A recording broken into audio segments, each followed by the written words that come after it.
New Landing's Job Chat is brought to you in part by the Prosperity Advisory Group, the next step in your financial future, and by the EBS Group with an unparalleled background in Oracle solutions and services. Do you want a six-figure job? Do you know there are 5 things you must do to get that job? You're going to find out what those are today on Job Chat. My name is Hector Silva. The other host is Sarah Kane. And our guest today is Tammy Kabell. Hi. Welcome, Tammy. Thank you. Tammy is the founder and CEO of Career Resume Consulting, an executive career firm that is nationally known for helping clients shave months off their job searches. She is also author of the Job Search Accelerator Blueprint and Resume Reboot, and has been featured as an expert in multiple well-known publications. Thanks for being here, Tammy. Thank you, Sarah. I appreciate it. Tammy, everybody does want a six-figure job, but Yes. where do you start to get there? Sure. And I've been in the career field for a long time. I've actually been in for 9 years, and before that I was, and it's all about me, as you can tell. I'm making the mistake of talking just about me. But before that I was a hiring manager for six-figure positions for 18 years. So my experience and the 5 things that you really must do these days come from that experience. But I can tell you that the job market has changed more in the last 3 years than in the previous 50. It's just amazing how things have evolved. And if you're not keeping up with those, then you're really lagging behind and you're not maximizing your chances on getting a six-figure job. Now, I know a lot of my clients have never made 6 figures in the past, but they're well positioned to make 6 figures this next time. And you really can make a leap from 70 or 80,000 to over 100,000. And it's interesting that people see that 6-figure almost as this high bar that you have to achieve, but actually it's just one more number than 99, and it's one less number than 101. It's an arbitrary number, but there are things if you want to get a higher level position, and whether that be 80,000 or 150,000 or 300,000, there are things that you really need to do in order to get a 6-figure position. So the first thing that you have to have is a Rockstar resume. You absolutely have to have something that sets you apart and presents a first-class image. You can't have a mediocre Me Too resume that looks like everybody else's, and above all else, you can't have typos. I mean, I've seen 6-figure resumes of chief operating officers, CEOs that have typos, and that's unacceptable. You can't do that. So make sure it has a first-class image and that it really does articulate your expertise.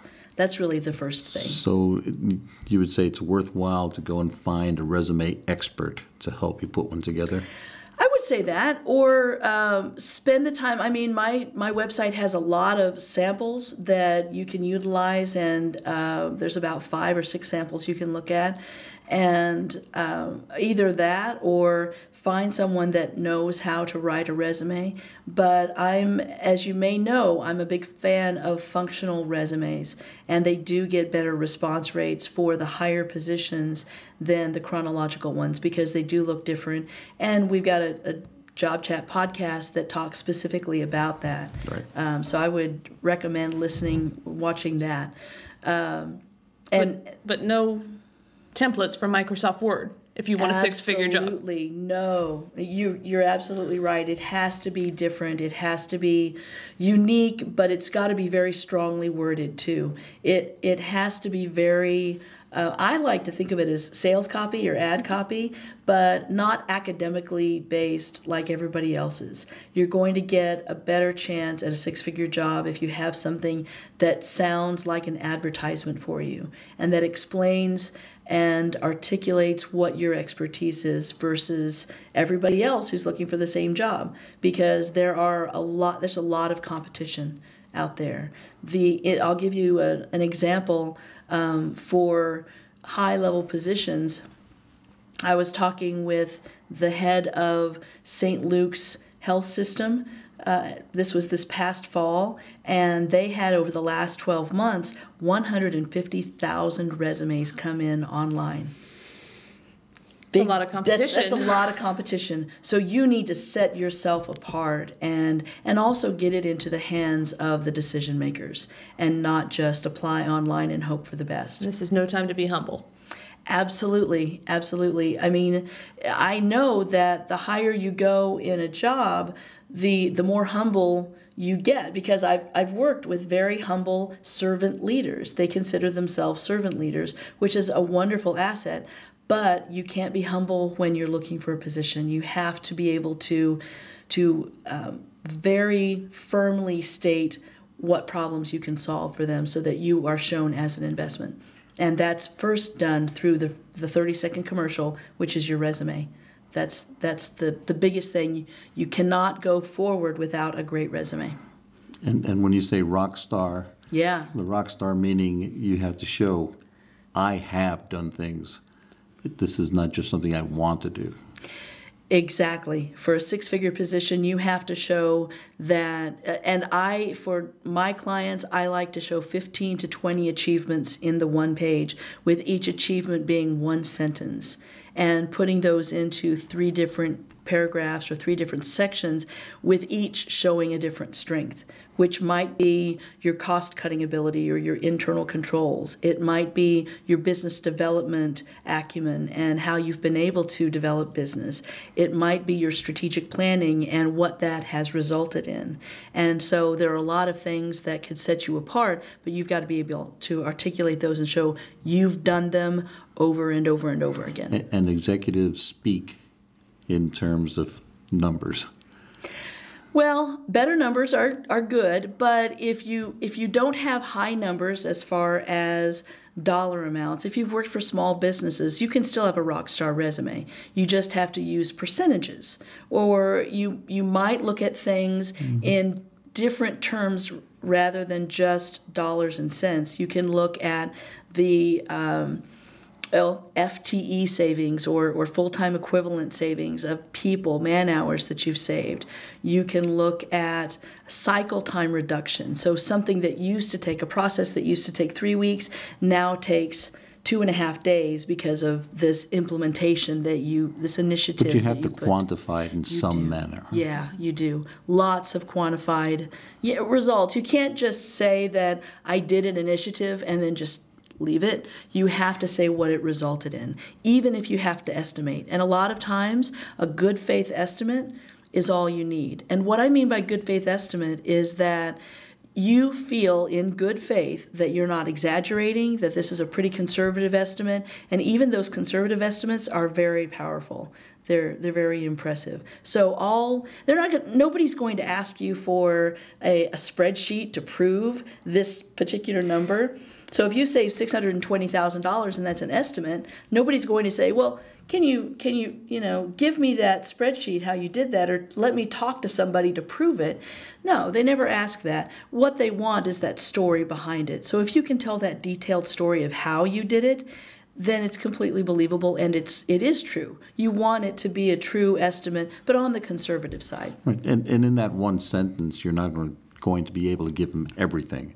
But you want to pique their interest with that sentence so that they can ask you to come in and tell them the rest of the story. Exactly. The whole idea of the resume is to get that phone call. So if you can, when I write a resume, every single sentence, I think to myself, is this going to compel them to call or not? And if it doesn't, I get rid of it. Because on a one-page resume, which I like to write, the real estate is really expensive. And so I have to keep in mind that every sentence counts, every word counts. And is this going to compel somebody to give this person a call?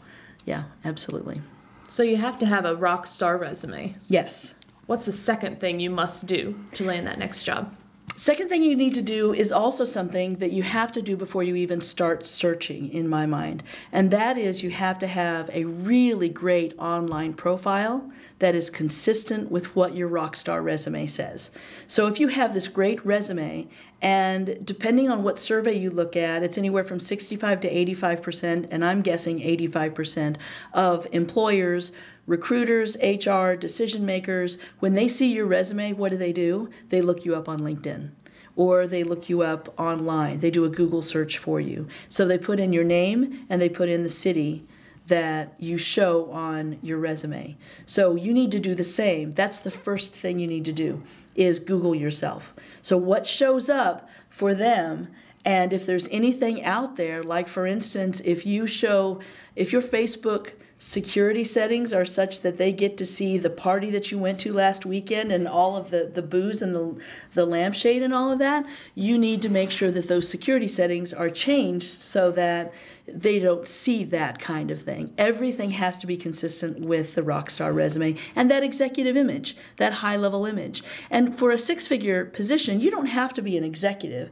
You can be someone who has been in the workforce for 30 years and has made it up to a six-figure level. You could be a highly skilled person, like an engineer. You could have an accounting, like a CPA.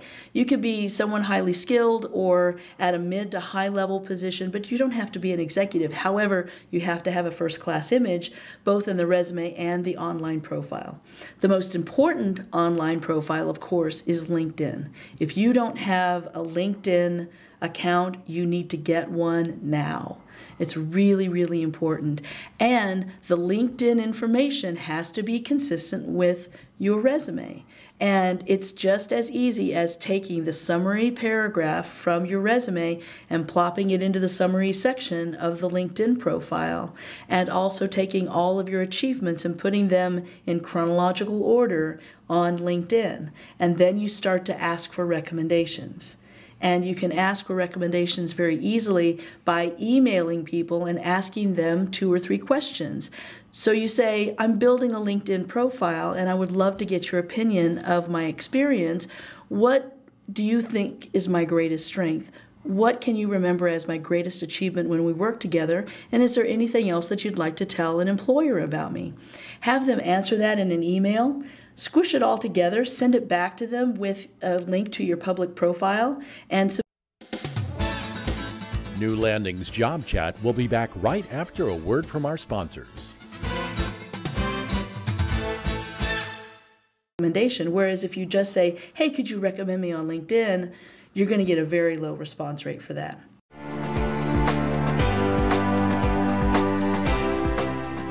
Hello, my name is William Easley, Managing Director of Wealth Management with Prosperity Advisory Group. While under unemployment stress, there may be a temptation to become more conservative with your investment allocation.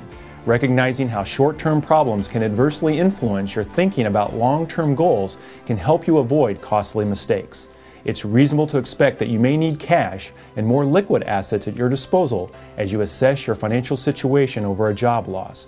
However, you must avoid selling long-term investments as a panic response to uncertainty. You may trigger an unwanted tax or generate an ill-timed loss. Conversely, being unemployed isn't the time to take a flyer on a hot stock tip, ratcheting up your risk level in hopes of a quick profit to make up for lost income. You may do nothing more than compound your cash flow problem. A reasoned and balanced approach is recommended. Start by seeking out a qualified financial planner, such as a CFP professional, who can help you assess your unemployment situation, suggest strategies for conserving wealth, and perhaps help you with ideas on how to best protect assets. It's important to sort out alternatives while structuring a plan around your short-term objectives and your long-term goals. Again, I'm William Easley with Prosperity Advisory Group, the next step in your financial future.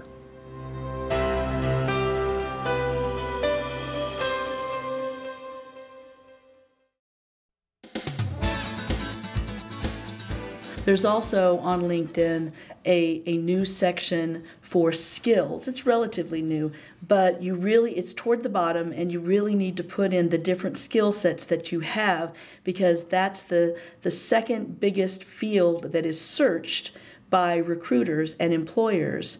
And up at the top, that very top section, that's the first most searched. So if you're unemployed, you want to put the job title that you want in your next job up there. and then that information, fill in the information of where you've worked at before and your education. That's what's searched. And in 2011, 19% of all employers and recruiters use LinkedIn as their only form of searching for positions, searching for candidates. And I have a feeling that that's probably going to increase at least to 25%, if not more, in 2012, if it hasn't already. So even before they meet you, yes, you are already showing a professional type of image. Mm-hmm. Yes. And it's not just getting rid of the bad stuff online. It's showing that you can communicate effectively online. And I recommend building your own online resume.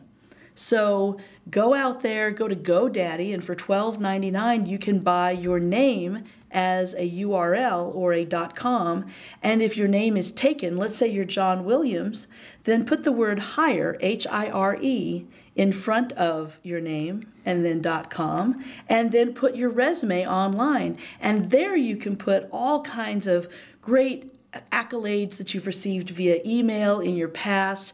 Anything that might not fit on LinkedIn, you can put on there. I like to think of an online resume and LinkedIn as a 60-second infomercial, and the resume is a 60-second commercial. But both of those things you need to do before you even start your search, so that when you're out there, you're putting your best foot forward, and everybody sees your best self. What if you have something online that you really wish wasn't out there? Good question. Newspaper story, or I don't know. Yeah. What do you do if it shows up in the first page of Google when you Sure. Google I would say first 3 pages. I would go back 3 pages. Generally speaking, people don't go back more than 2 pages, believe it or not. But the first 3 pages, if you see anything out there about you that you want to take off, the only things that you can't change are things like traffic tickets or tax liens or anything that the government has against you. If you have a case on CaseNet, like if you were suing somebody or somebody was suing you, you can't take that off. But any other bad stuff that you would rather not have out there, the best way to do it is to contact the webmaster of the website that has that information, and you can usually get that from the bottom. It'll say who the webmaster is, or it'll say the company that designed it, and you can either contact that design company, or you can contact wherever that story is, or picture. A lot of times it's just a picture, and say, hey, I'd love for you to take this down. I'm in an active job search right now, and I would prefer that this not be up there. And you need to Google your name and the city name, and then you also need to Google pictures of, or look on images and look at all of the images out there. Now, there's probably a ton of images of people with your name that aren't you, but if there's any unflattering images out there of you that are definitely you need to take those off. You need to get those off. And I think that's one of the best parts about having your headshot on LinkedIn. Yes. Is if someone finds a picture with someone with your name doing something that you wouldn't, they can tell it's not you. Absolutely. Absolutely. Exactly. It's very important to put your picture on LinkedIn.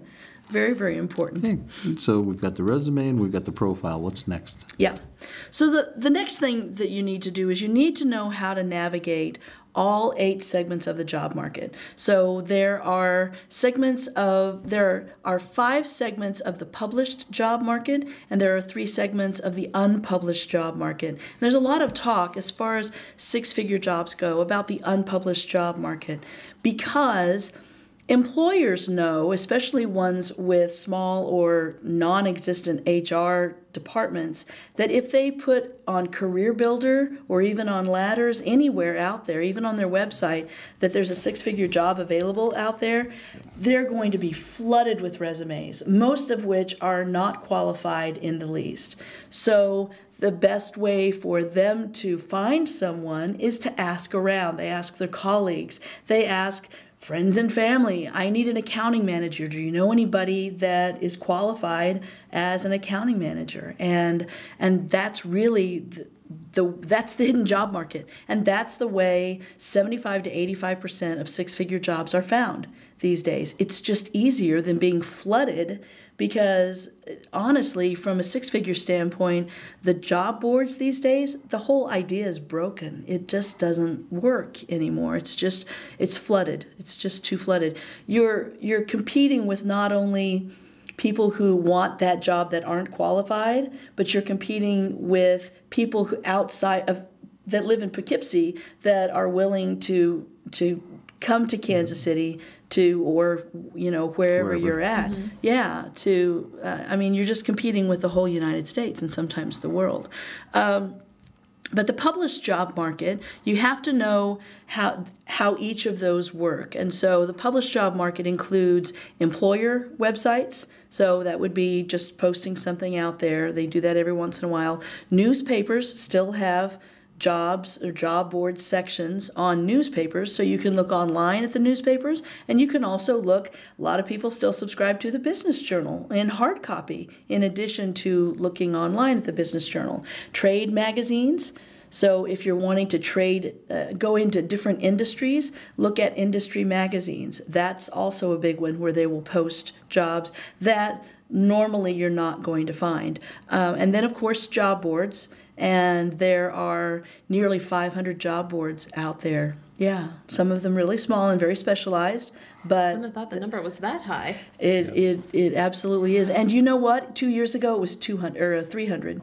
So it has grown by 200 in the last 2-3 years. Yeah, it's amazing. And then there's recruiters who post things online.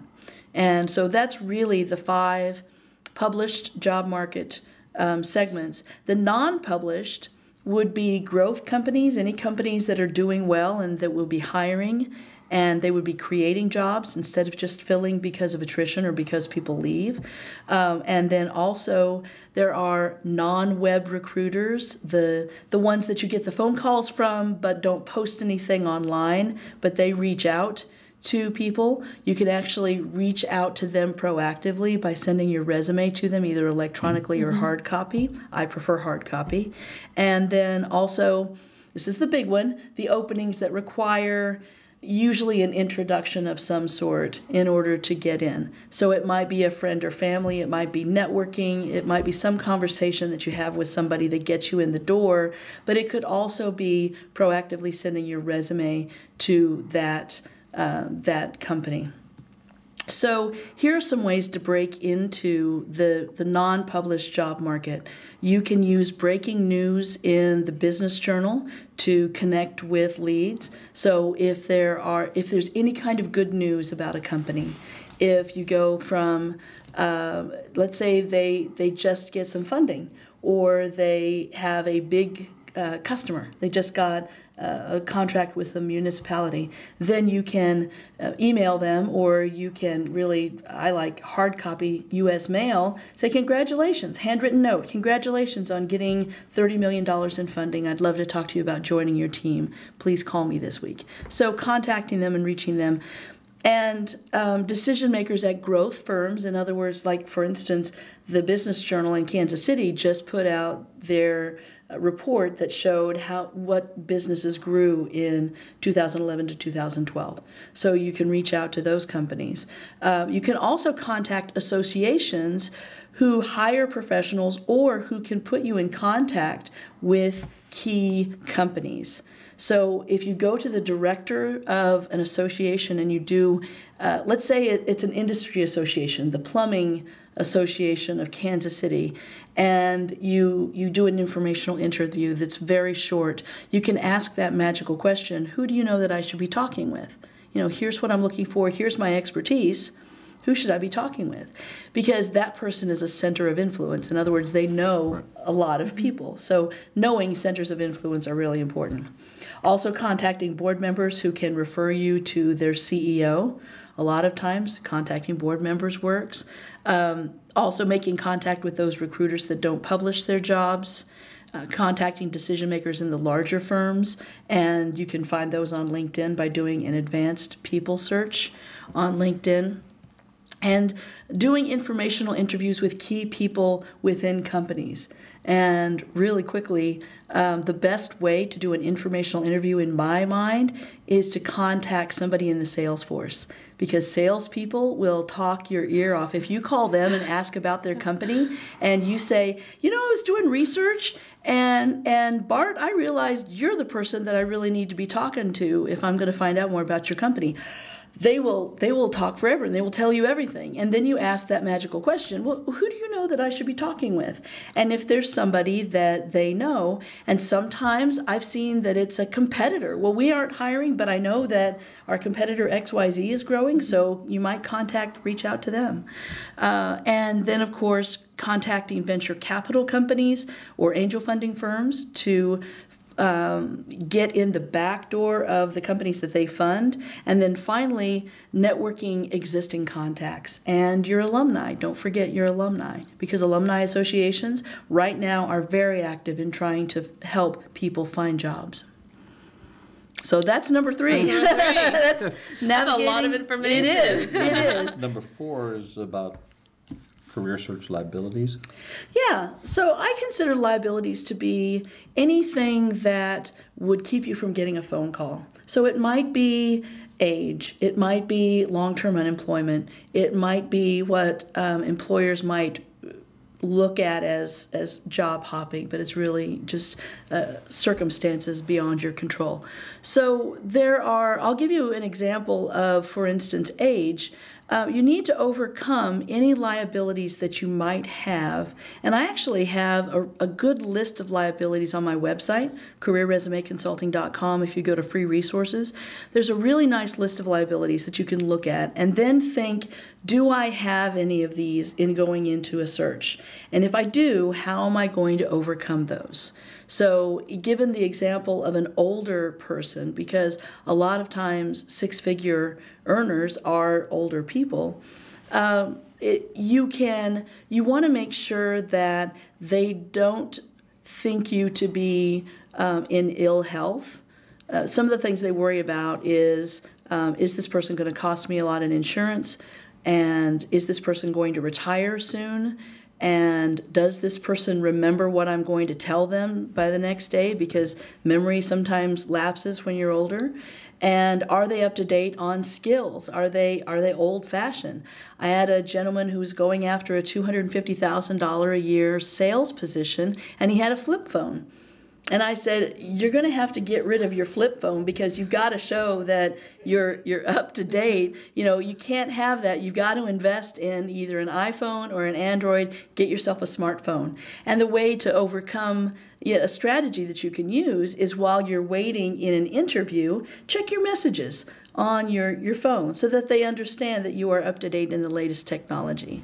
And then when you're in an interview, you can talk about how active you are physically. You really enjoy swimming, or let's say, gosh, it's been so hot I haven't been able to get out on the links, but I would love to go out and play golf some more, and show that you're physically active, and then proactively show that you're a constant learner so that they're not worried about you just kind of missing things and not keeping track of things, because that can be a concern. So you might mention, well, I read a leadership book last week and it was really interesting and this is what I learned from it. Just show that you're a constant learner. And those are some strategies that you can use if you're older to overcome proactively the liability of being older. And you would come up with these strategies for longer unemployment and so on, being in one industry for a long time or the same company for 30 years. You just have to think of those ahead of time and come up with strategies for those. So that's number 4. So what is number 5? Lucky number 5. Yeah. I think that what I found is, above anything else, people hire people that they like above people that are more qualified.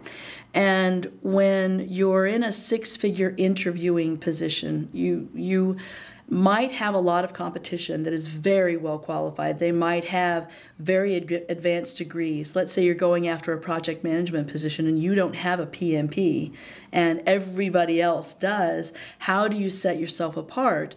Well, people hire people that they like and are willing to train versus people that are more qualified and they really don't get along with. So one of the most important things is to get that personal chemistry going in the first 5 to 10 minutes.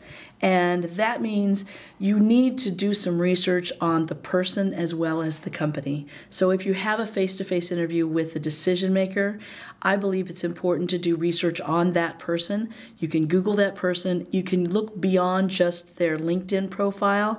You'd be surprised how many hiring managers have information out there, well, and personal information that you can find just by going to Facebook and putting in their name and city and finding them. And you're not going to see their posts, but you will see the music they listen to, the books they read, the groups they belong to. You get a good sense of who they are. And if there's anything there that you can build a connection with, do that in the first 5 or 10 minutes, maybe 5 minutes. And you just mention, I'll give you an example. There was a client of mine that was on the board of the symphony, and he found out that the person he was talking with for a community involvement director was on the board of the ballet. Well, he knew somebody on the board of the ballet. And so he happened to drop that guy's name in the first 5 minutes because he said, I'm on the board of the symphony, and actually I was talking with a friend of mine the other day, mentioned the board of the ballet guy, and she said, oh, I know him, small world. And then all of a sudden it clicked, and it was a great conversation after that. And it was just a nice back and forth. It's a know, like, and trust factor that you have to establish within the first 5 minutes. And that's probably one of the most important things that I can tell you in interviewing is to get that know, like, and trust factor. They really want to know you. So you don't want to tell them about the extensive research you've done on them?